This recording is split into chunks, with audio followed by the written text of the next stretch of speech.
I'm Timo Rusanen, Mayor of Saarijärvi, and I heartily wish you welcome to our beautiful town.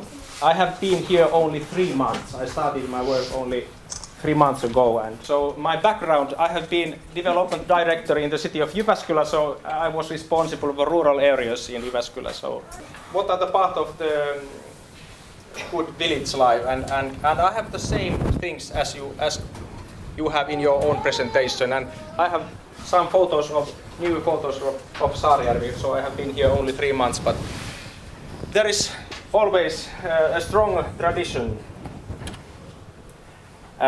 Area planning, which gives possibilities for new houses, new building. It's necessary. Nowadays in the countryside in Finland, we need new houses because if we don't have new buildings, it means that we don't have enough pupils in the local schools. Some part of the houses, there are big chains, and on one part of the houses there is becoming free time living only. So we need new houses because the people are becoming older and they start living free time life on the countryside.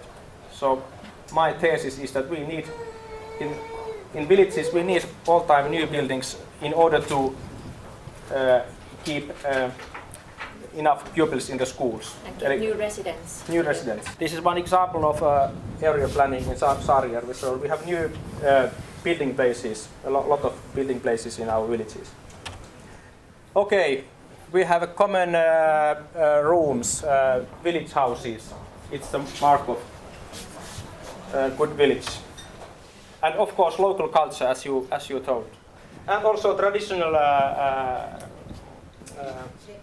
business life. Sitten mulla on vähän näkökulmaa. My point of view is from the city, so I have been working with villages many years, and one important part of village life is road, and it's important that we are taking care of together with municipalities and local people, especially the small local roads. It's a important thing where we can do cooperation.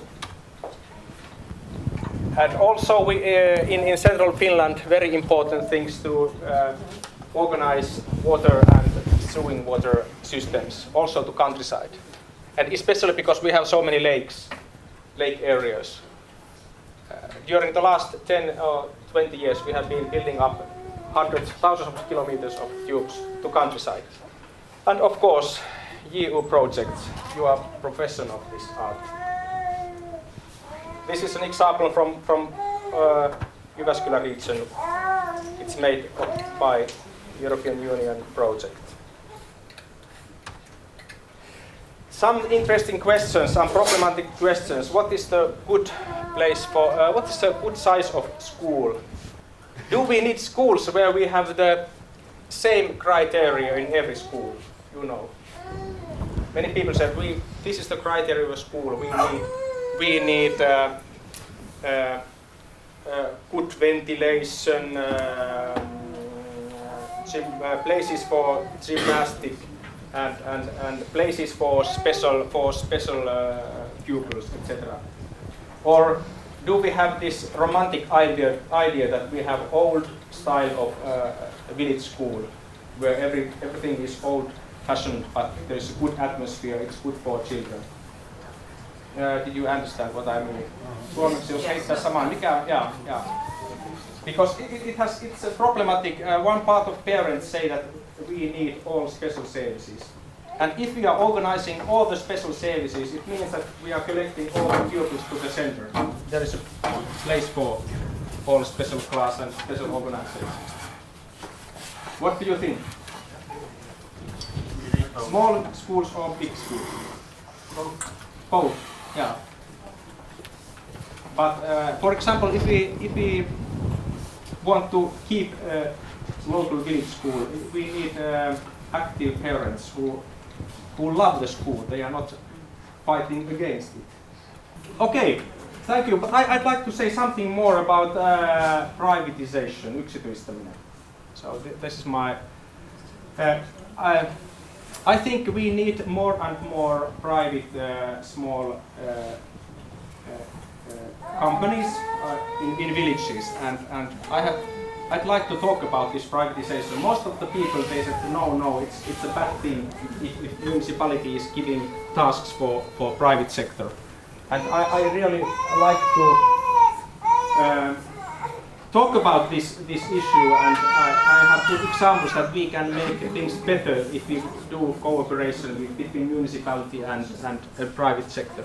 And the reason why I emphasize this is that we are used to talk that we in municipalities say that, hey, come on, do the volunteer work here, do the volunteer work there.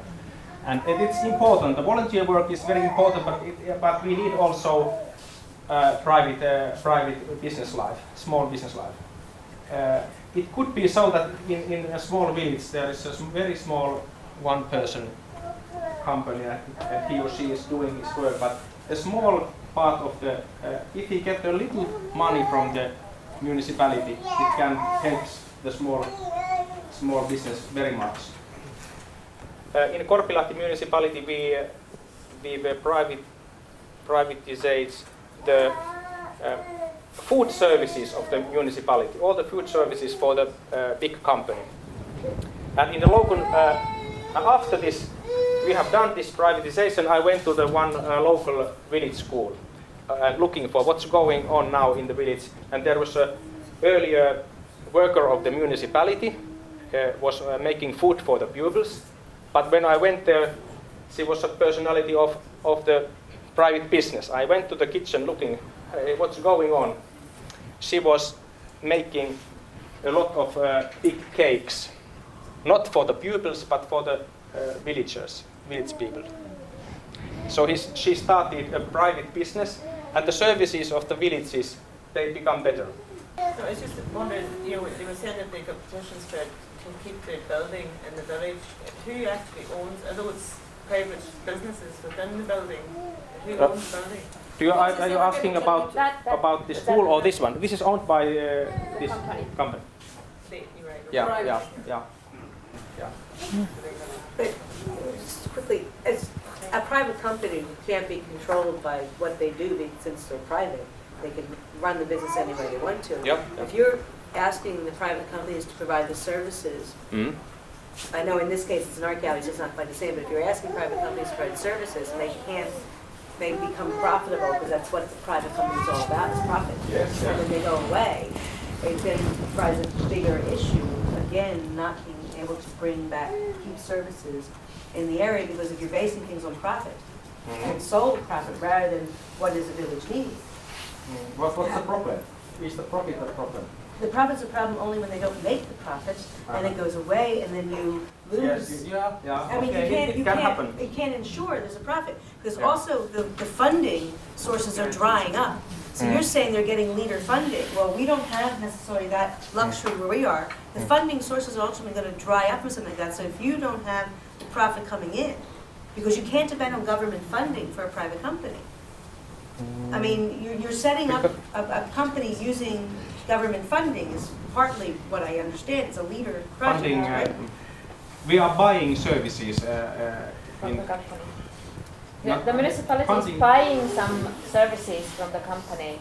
It's knowing how businesses tend to work. If after that funding goes away, it can't sustain. It's just not that cut. It sounds. I mean, on paper, yes, I agree with you. Because I'm from America, free market was everything. Yeah. But in practice, it doesn't always work out that way, which is why you turn around and find that businesses in villages, because the business isn't there as such. But you still need to have the villagers have a life, because why should everybody have to move to the town? So I'm just saying, what do you do about? Another example. If we, for example, we have in the village already a person who is making food. Yes. She is already there, but maybe she has a little bit lack of work. And we have a lack of money in municipality, and we have a local school, and we have problems. Do we have enough money to run the school? Right. Maybe we can give up our own food making, food production, and buy the service from the local, because she's already there. Okay. It's another good example. Yes. It's not a question about big international companies always, Right. but maybe it's one person who is making. It could be affordable for municipality too. It's cheaper for us. Yeah. It helps us to maintain the school on there. It really can help us. Yes. And it can help also the person who is making his business there, Right. her business. At the same time, maybe we get services very near the people.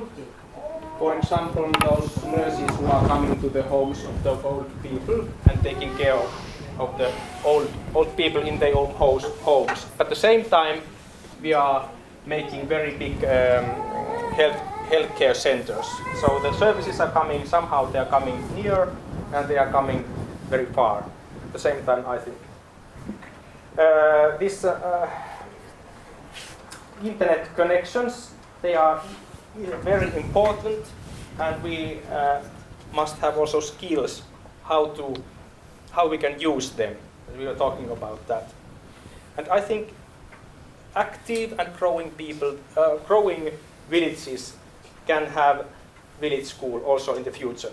And as I told you, I think we have more and more possibilities for associations and for the small private companies to make services on the villages in cooperation with municipalities. And the meaning of the border of the municipality, it's going down. So I hope people can go over the borders of the municipalities and taking services where they are suitable for them. I think this is important thing also.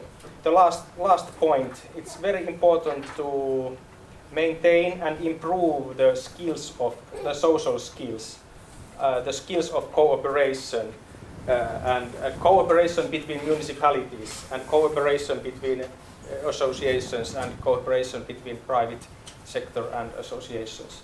Those skills are very important. They are more and more important so when we are developing villages.